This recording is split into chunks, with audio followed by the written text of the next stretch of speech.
Once again, show the shirts off the cuff. Yeah, yo. And that was Dance Like You Fuck by Science vs. Nature. Their song, Dance Like You Fuck. Which, you know what, I'm opposed to this because, you know what, if I'm at the club, I've already paid for drinks, I've already paid for, a cover charge. I don't want to pay some chick just to dance with me, you know? I don't think that's right. You know what I'm saying? Any case.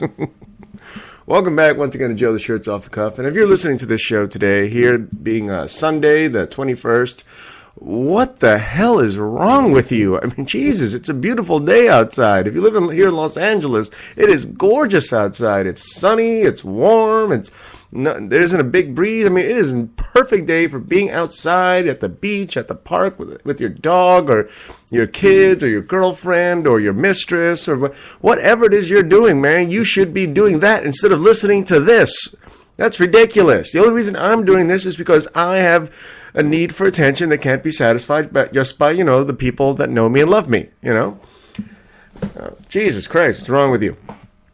Anyway, today is April 21st. What a wonderful day. And yesterday, of course, was one of the greatest days in history, 420, also known as the International Smoke Weed Day, which I did, which kind of explains why I ended up not doing a show yesterday.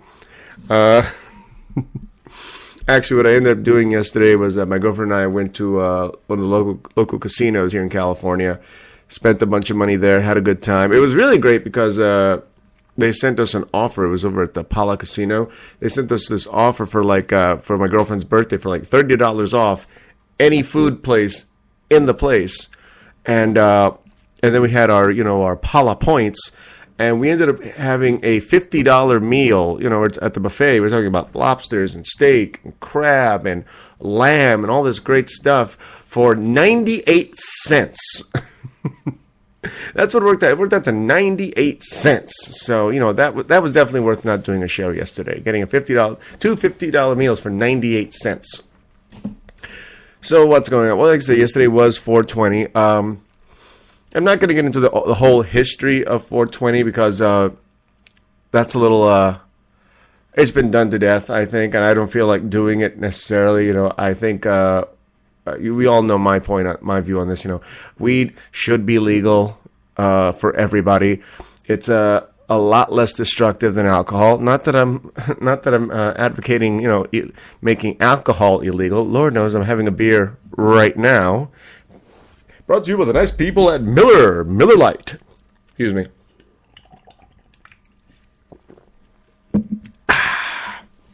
But a lot less destructive to the average human being, and really, you really don't use quite as much. I mean, I bought 2/8 of weed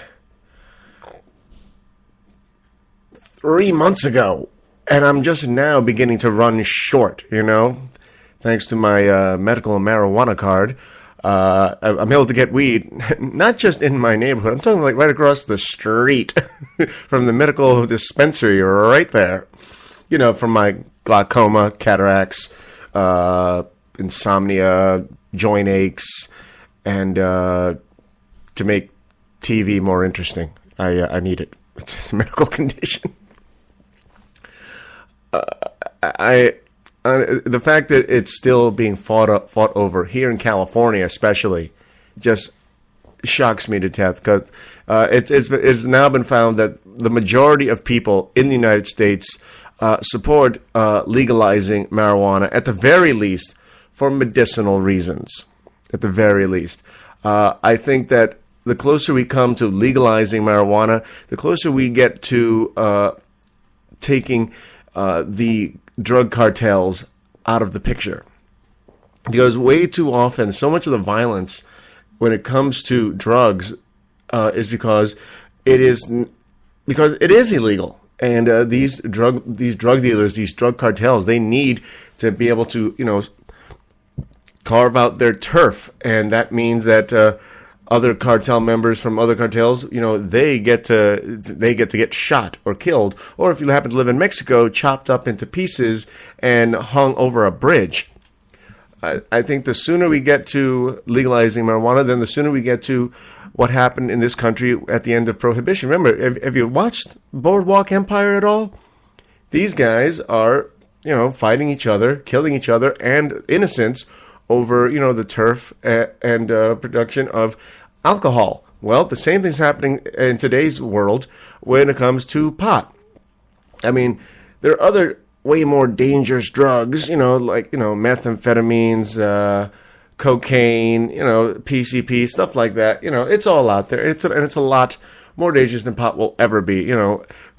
Almost nobody on the planet ever gets into a fight while on pot. Okay, it's like you get two stone guys together, and one of them says to the other, "Hey, you, what? I forgot. Okay, then let's have some Doritos." That's as far as the fight goes, right there. Anytime you encounter some idiotic asshole that wants to kick your ass over nothing, he's usually drunk. Or if you're talking about some idiotic asshole that's like jumping off a building or wants to eat off somebody's face, it's usually on something like coke or methamphetamines or crank, whatever. So, really, keeping pot illegal is just absolutely ridiculous to me. It's gotten to the point now, really, that my own mother, my lovely Jehovah's Witness mother, religious woman, she's gotten to the point where she doesn't even care that my teenage sisters, they're 18 now, so they're legal. Go get them, boys. They're twins. She doesn't even care that she suspects that they're smoking pot. She doesn't care. Honestly, she's past it. And that's probably because when she was younger, she smoked pot too. And somehow now she's a woman of God. So, anything can happen. I think that I think that's the acceptance level that pot has gotten to, and I think it's now up to the federal government to let the whole world know pot's not a big deal. Pot should be legal. I mean, you got places like Alaska. There's parts of Alaska where you are allowed to have up to 8 ounces of pot on your person, and it's not a crime because it's considered personal use. I'm like, wow. But that makes sense because you're in fucking Alaska. What else is there to do? After a while, the snow is still white. It's still white. It's still cold. You don't care anymore. So, I think the Alaskans have the right point of view on that one. They just gotta let it go. Let's see what else here. I think even beyond just for recreational use, I think that it's ridiculous that we're trying to keep pot out of people's hands that can actually use it to ease their pain and suffering. Because one of the biggest problems with people that have cancer is that they lose their appetites, or they can't hold any food down. They don't want to have any food. And food, believe it or not, is one of the biggest contributors to getting healthy from any disease. If you don't eat, your body begins to feed on itself, and then after a while, you die. So yeah, there you go. Also, pot is very good if you are, like me, a real insomniac. I'm talking, I can go to bed any time of the night. I don't care if it's 10 o'clock. I don't care if it's 2 o'clock. And I take a minimum of about an hour to go to sleep because I'm an insomniac. I don't have to be stressed out. I don't have to be worried about anything. I don't have to be sick. My brain just doesn't turn off. I smoke a little weed before I go to bed. I'm knocked out in about 15 minutes. So, sleep, one of the biggest contributors to getting healthy, to losing weight, to combating diseases, to having a disease tolerable. One of the best things that you can do is just, you're in pain, you're in discomfort. If you can sleep through that time, you wake up feeling better, and your body has a chance to heal itself. So, you know what? I think the government, both federal, state, local, they continue to drop the ball on this issue time and time again. Is it possible to abuse pot? I say no. And this is speaking as somebody with a slightly addictive personality, that be me. And I've been smoking pot now for quite some time. And I know that's like almost definition of, addict. You do it all the time, right? But on average, there'll be times where I don't smoke for 2 weeks, a month. There are times that I smoke every day for a week, and then I don't. I don't think it fits into the definition of addiction that people like to use when it comes to drug use. I don't think pot really fits in there, especially because it really doesn't interfere with your life, not to the level as, say, other legal drugs, like, say, your prescription painkillers, your prescription antidepressants, your alcohol, even. It's like, it just doesn't work out that way. So here I am. I'm advocating the legalization of pot yet again, and I'm going to be smoking after the show. Guarantee you, right there. Now, I am going to take a little break right here because we do have a lot more to talk about. I want to get to all of my topics today: pot, Glock, and flop. All right. So you guys stay tuned. I'll be right back. I'm Joe the Shirt, and I'm off the cuff. Yeah, time.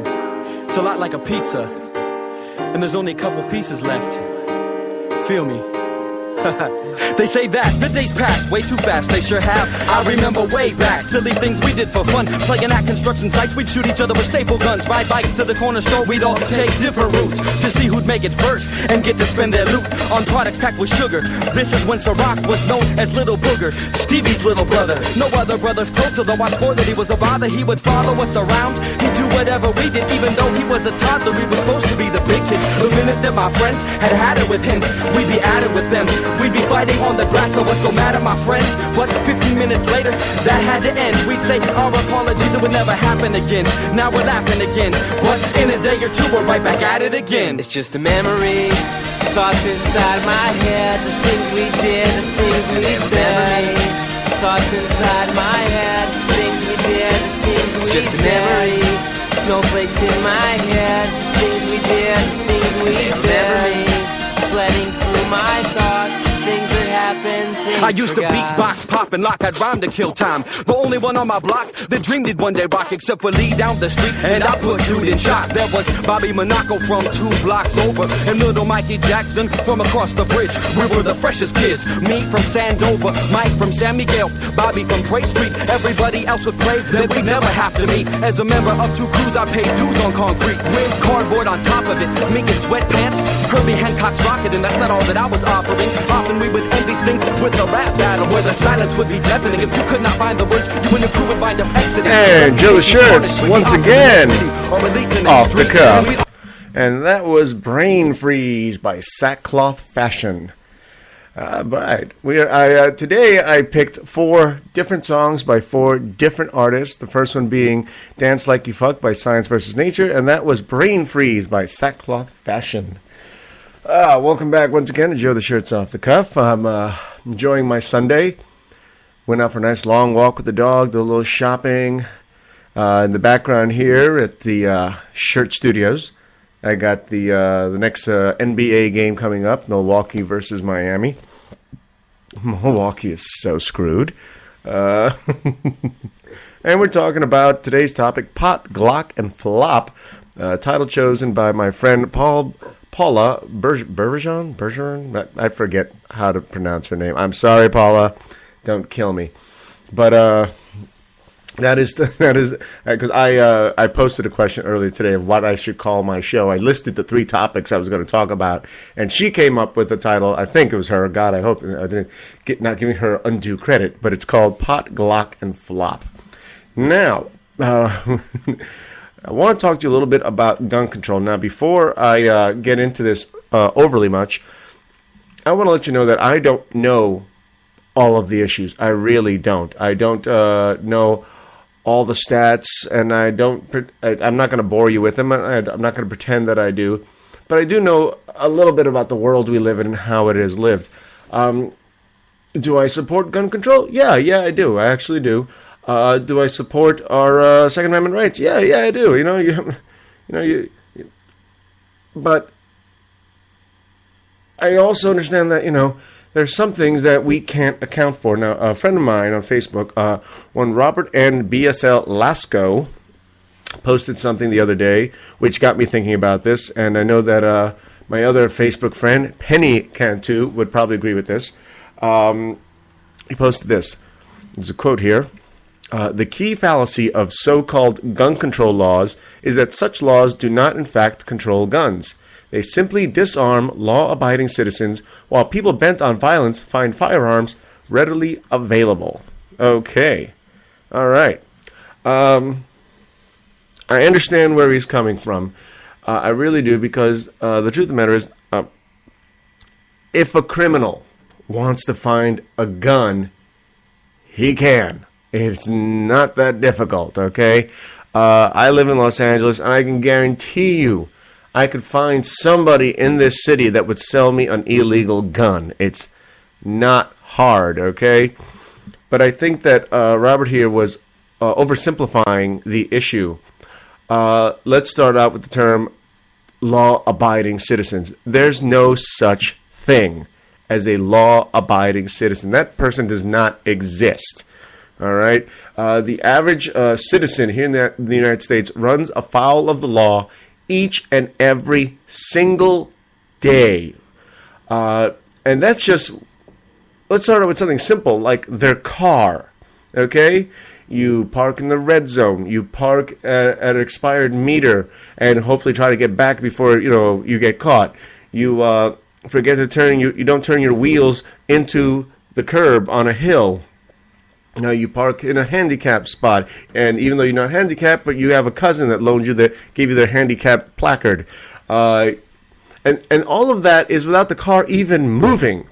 You move on to, you're in the car and you're moving. If the speed limit is 35, you're doing 36. Guess what? You are breaking the law. You change lanes on the freeway without signaling. You just broke the law. You make an illegal U-turn. Boom. There was nobody around, nobody to see you, nobody to get hurt, but you still broke the law because the sign right there in front of you in big red and black letters says no U-turn. And boom, you did it anyway because there's nobody around to catch you.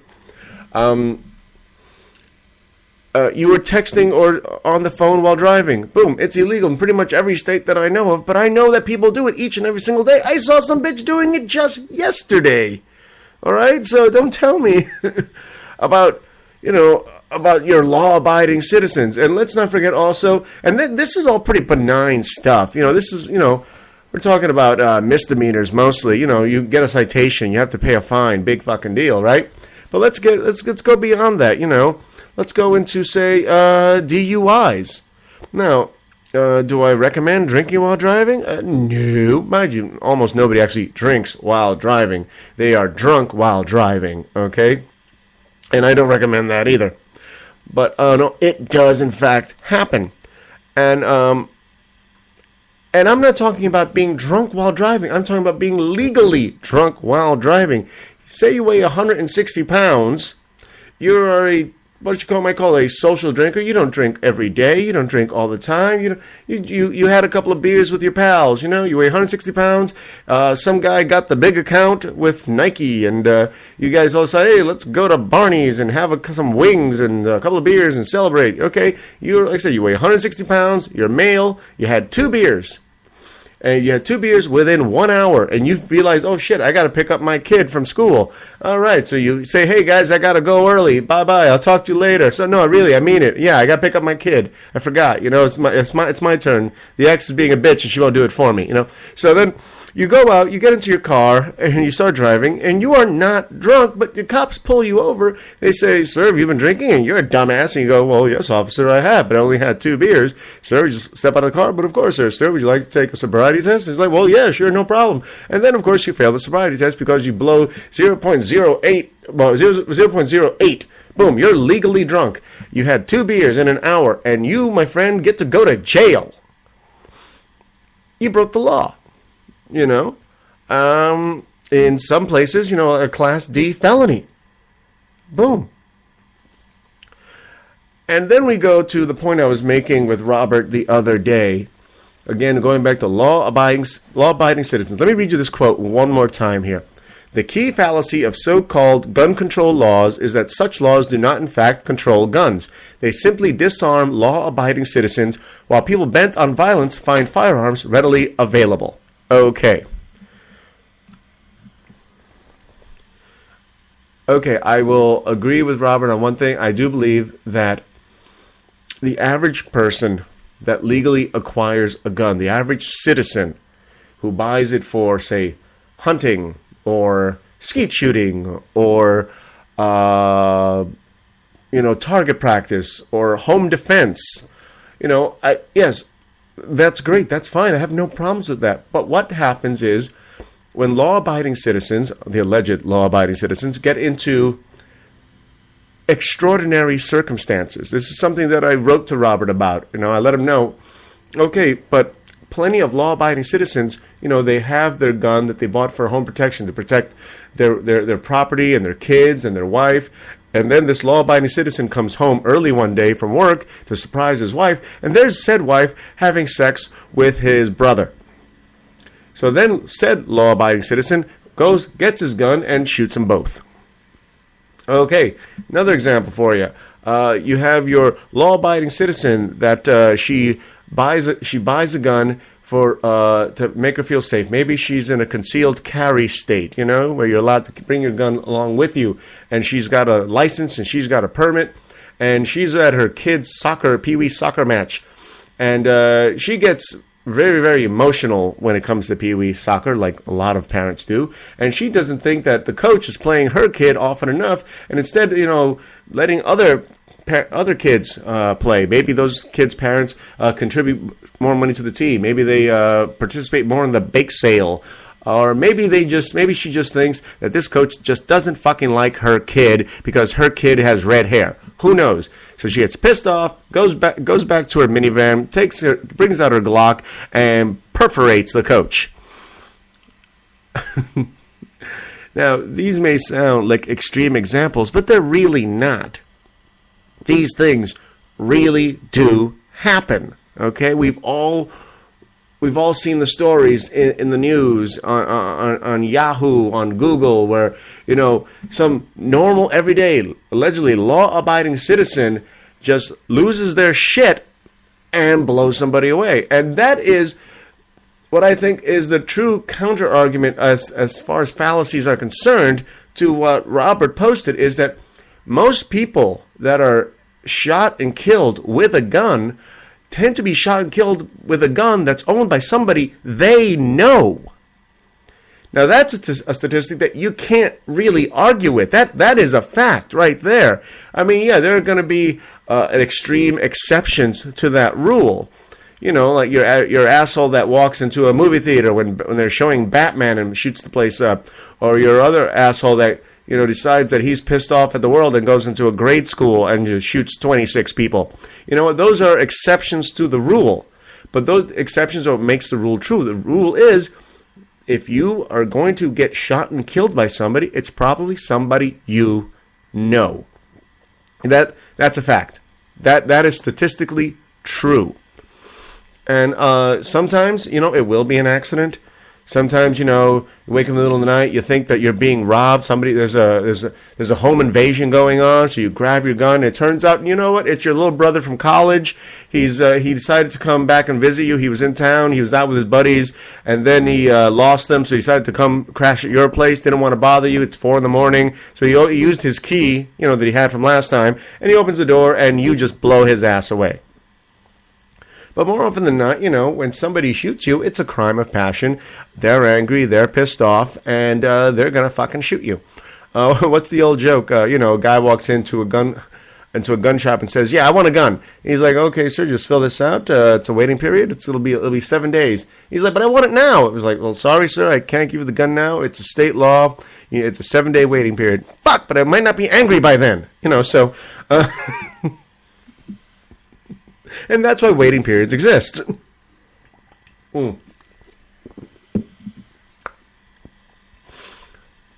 Again, I'm not offering easy answers on this, but I do think, and this is my opinion, and a lot of people will might react to what I'm saying and say things like, well, you know what, you should get yourself informed. You should find out what the truth is, not just accept everything you read and hear in the liberal media. And you know what, that I can say that to anybody else. You should do your own research and not accept everything you read and hear about in the conservative media. It works both ways, guys. And so,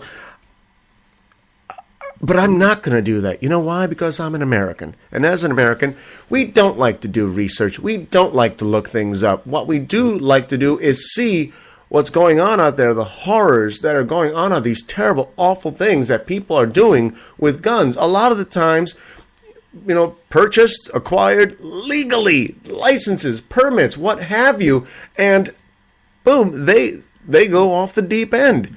I mean, a lot of the people that you've heard about in shootings over the last year, even year, 5 years, 10 years, a lot of these people had no criminal records before they went off the deep end and just start to shoot up a school or a movie theater or a park or a synagogue. And a lot of these people had no criminal records whatsoever. They got their guns perfectly legally, and they went off the deep end and just shot everybody up. I'm not saying that you shouldn't be allowed to legally purchase, own, and even carry a gun. Not at all. But I do think that you should have background checks. I do think that you should. I think you should have psychological evaluations.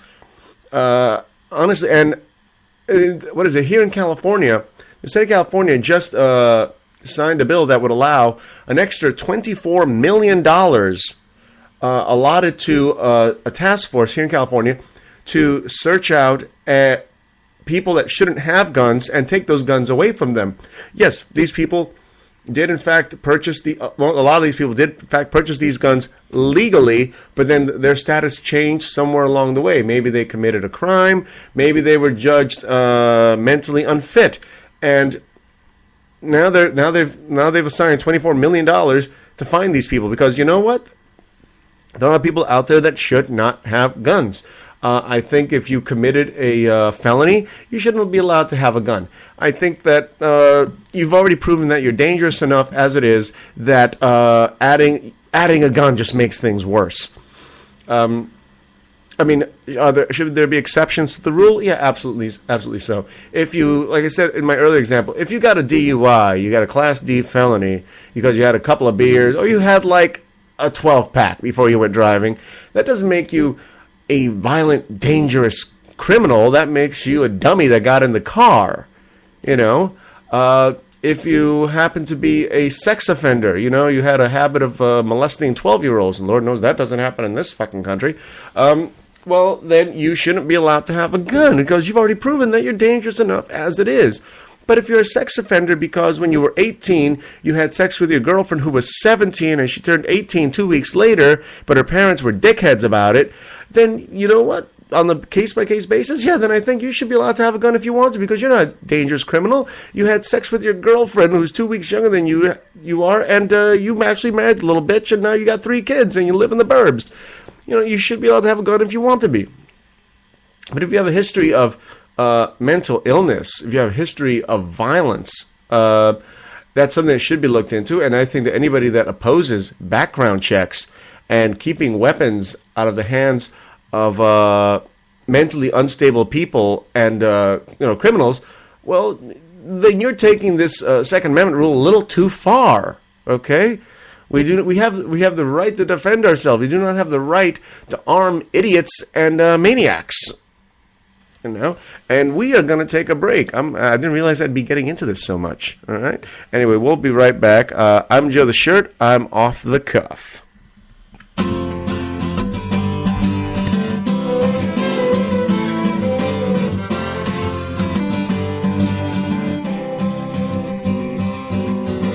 I think I lost you along the road, because I didn't know how to grow. Maybe that's why I feel so old. My life flashes before my eyes. Maybe we can talk over a beer about the way we think things ought to be. We can try to remember how we got here. And whatever became of me, wouldn't it be fun to pretend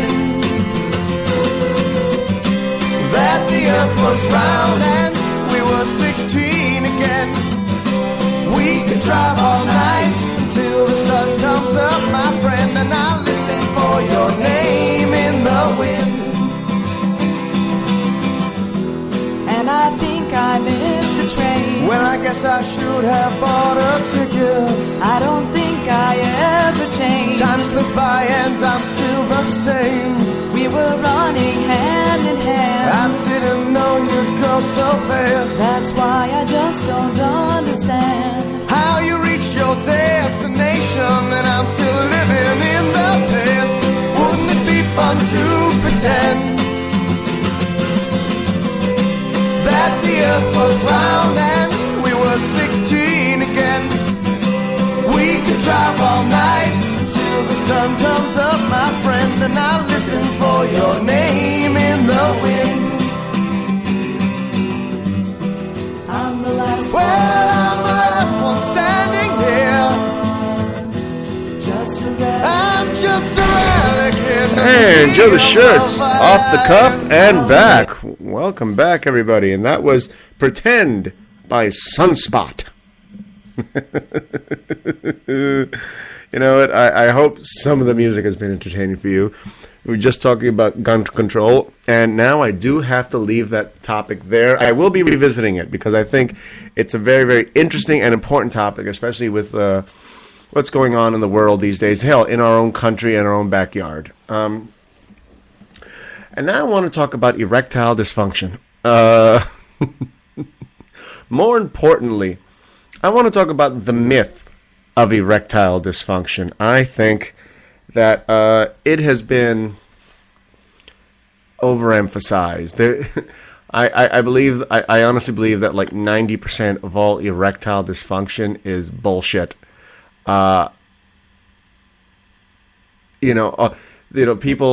buying Cialis and oh god, what is the number one drug these days for erectile dysfunction? Shit, of course, it's one of those things that's like, well, I know it, everybody knows it, but now I can't remember the name of it. You know what? I will get to it. But it's one of those things that I think is bullshit because I call it a myth because so many guys that get these pills, these little blue pills or little white pills or what have you, and because they can't get it up, and I think we are missing out when it comes to this on the psychological factor. Ladies, it's not that your man can't get it up; it's that he can't get it up for you. Okay, that's what it really is. I think more often than you might like to think. There's an old saying, an old joke, an old parable, I don't know what you want to call it, where there was a sultan who had a harem of women, and he had sex with 12 different women from his harem every day. We're talking about he had sex with 12 different women every day to completion. He had a good old-fashioned time there. And somebody asked him, it's like, how do you do that? How can you possibly have sex 12 times a day? And the Sultan explains to him, it's easy to have sex with 12 different women every day. Try having sex with the same woman 12 times in one day. See, there's the difference. It's not about having sex 12 times in one day. It's about having sex with either 12 women or one woman 12 times. That's where the real difference is. And I think that I think a lot of women have been known to belittle or diminish a man when it comes to whether or not he can get it up. Like somehow it's his problem, and what a lot of them don't know is that while he tells you that he's tired or he's stressed out and he doesn't understand and maybe he needs to see a doctor, maybe his blood pressure's off. You know what? As soon as you go to sleep, he's in the bathroom jerking off while thinking about the 22-year-old he saw on the street the other day. Or, he's watching porn as soon as you go to work. Or, he takes a me break while at work in the bathroom. And so much of the time, erectile dysfunction is not erectile dysfunction. It's just he's not turned down by you. I mean, I think women need to look at this from a point of view. I'm not saying it's a woman's fault. I'm not. But just like women, a lot of time, you don't get as wet as you used to for us, do you? But when a woman doesn't want to have sex with a man, it's because she's not in the mood, she's tired, or whatever, But the very idea of a woman offering a man sex and he declines it because he's not interested is just a foreign concept to women. Women just believe that, anytime they offer up some poontang, that he should be diving on it and just being, jumping for joy. And the fact is, after, some amount of years, it's not as fun as it used to be. It really isn't. It's still fun. Don't get me wrong. I love my girlfriend. I think she's beautiful. I think she's sexy. But you know what? I've been there. I've done that. If after a while, I'm not saying that it's boring, but it's not as exciting as something brand spanking new, okay?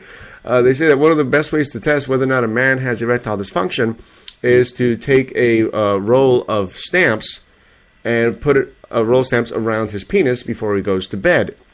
Because the average man will have several erections a night while asleep. Lord knows I do. And if he wakes up in the morning and those and the roll of stamps is broken, it's torn, then you know that he doesn't have erectile dysfunction. It's not a physical problem. It is a mental or emotional problem. And ladies, again, I'm not blaming you for this. What I'm saying is that, just like, you lack a little lubrication every once in a while when we're in the mood, well, you know what? We lack a little blood flow every once in a while when you're in the mood.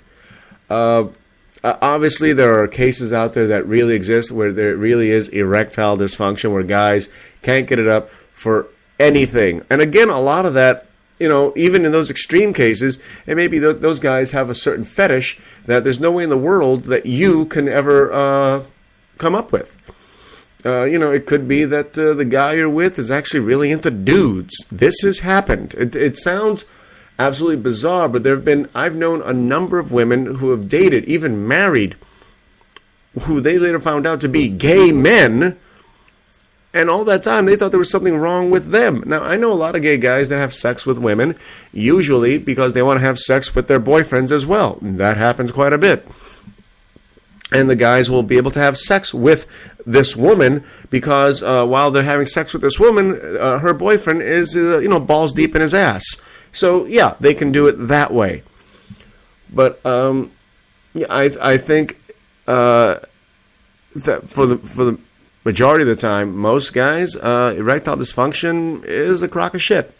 I think that you can function just fine, don't necessarily want to. I mean, there have been times in my life when I was considerably younger than this right now, and it's like, I didn't want to have sex with that stupid bitch. I didn't, It's like, have there been times where I was tired? Yes. Have there been times where I had too much on my mind and I just couldn't get into that zone? Absolutely, yes. But more often than not, if I didn't get an erection while I was with you, is because at that moment, I didn't want to have sex with you. I didn't find the prospect exciting or interesting or erotic in any way, shape, or form. But women don't take this type of rejection the way men do. When men get rejected by women that they're trying to have sex with, be it a complete stranger or their own wives of many years, when they get rejected, men have just come to accept it, that they're just going to be turned down more often than not. We accept this. We understand this. We get it. And our egos have come to the point where we almost expect it. Of course, there are those guys out there that just can't imagine being turned down for sex, but those guys will learn sooner or later. Not to worry. I'm not worried about that. I'm not worried about that competition. I think women have, if you're really, really in the mood, if you're really horny and you want to have sex with your man, you know what? You have to find a way to get him interested. Especially if you know for a fact that he does get erections, for other things, like when he's jerking off or watching porn, or you do the stamp test. Yeah, I recommend you guys try it sometime. If you do the stamp test, take the roll of stamps, wrap it around his dick before you go to bed, and you do come to realize that, physically there's nothing wrong with him, then there's a psychological factor. There's an emotional factor, maybe. Maybe he secretly hates your guts. It's possible. Though for me, that wouldn't stop me. I've had sex with lots of bitches I fucking hated their fucking guts and I wish them dead. But, it's that hatred, that heat kind of like gets your juices flowing. You know what I mean? So, yeah, I said, ladies, I'm not blaming you. But if you, want to keep your man interesting, you know what? Maybe putting on something a little sexier, a little makeup, not having that Shirley Partridge haircut, maybe letting your hair grow out, do something, put on that little, Catholic schoolgirl outfit that he likes so much with the pigtails. Go ahead, do it, put on the cheerleader outfit. Go ahead, go nuts. It's like he wants his balls licked. Well, lick some balls. What the hell? You want him to have an erection? You want to have sex with him? Well, you got to do something that he's into as well. And by that same note, you could tell him, hey, you know what, buddy? I need you to go downtown every once in a while. I need you to shave more often. Maybe I need you to lose some weight, pal. I can barely find your dick underneath all this, So, it's like I'm not blaming women, but do not automatically assume that because your husband or your boyfriend, be you male or female, can't get it up, that it's just simply their problem. That's just their issue. Like my mom always just liked to say, some things in life sometimes will not be your fault, but it will be your problem. And as your problem, it's up to you to solve it. My own girlfriend is every once in a while, we've been together like, God, fucking almost 10 years now. And, there are times when she's in the mood and I just can't seem to get into that mood. And then she'll do something that will get me into that mood. I'm like, well, hell yeah. She's smart enough. She's sharp enough to know that, my dick still works. And it still works for her. Just need to be a little creative. After some time together, you need to, bring out the bag of tricks.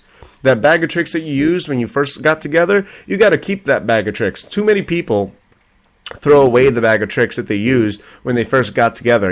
All those moves and all that heat and all that imagination that they had when they first got together. You get maybe a little too comfortable, and all of a sudden you are not, you're not humping and pumping the way you used to, and you're never going to hump and pump the way you used to. But for the times that you do hump and pump, you at least like to get a little more out of it than, are you almost done? I'm getting tired. I'm sore. My back hurts. Just something to think about. That's all I'm saying. Like I said, I'm not blaming anybody here. I'm just saying that I think erectile dysfunction is a myth for the most part. And it's something that we all need to take a look at, both male and female. Take a look at it, boys. Take a look at it, girls. You gay boys, too. Take a look at it. And Lord knows, even you lesbian couples, I know that plenty of you have been in sexless relationships as well, where there's no tickle in the nickel. So you got to find a way to get that tickle back. Otherwise, you're just living with a roommate.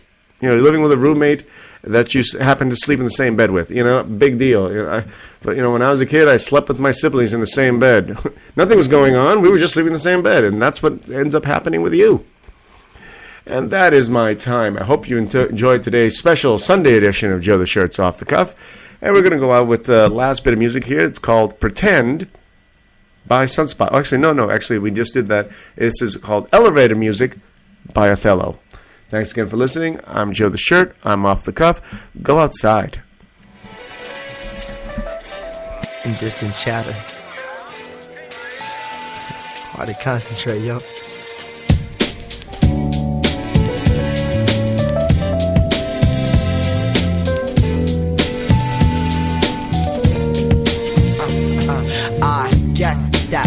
My stress is a direct effect of lack of elevation.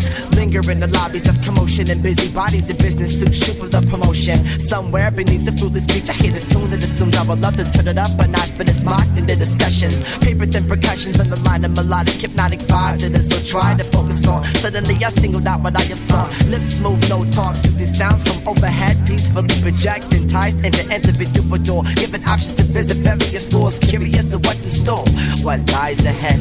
Seeking after peace has allowed me to ascend. I guess it all depends, not on where I'm at, but where I wanna end. What I'm willing to risk and the time I wanna spend. Research the first before then. Take it to the next level, repeat it all again. That which we overlook seems to